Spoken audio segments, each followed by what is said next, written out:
Paano nga ba gumawa ng quotation gamit ang ating system? Una, mag-login ka sa DSR Sales Report, log in and click transaction and go to quotation. Bali, select and fill out the needed information. Make sure na lang din na if batable yung customer, pa-click ang with BAT, inclusive, and click yes.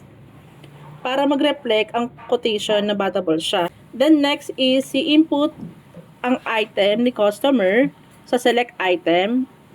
The next is quantity, kung ilan yung item na order niya. Listed price, bali yung listed price kasi ayun ang retail price based on system. Next is final price naman, bali dun mo input kung wholesale ba yung binigay mong price kay customer. Bali dun mag-reflect yung pinaka final price na ibibigay mo. Then continue lang po sa pag-i-input.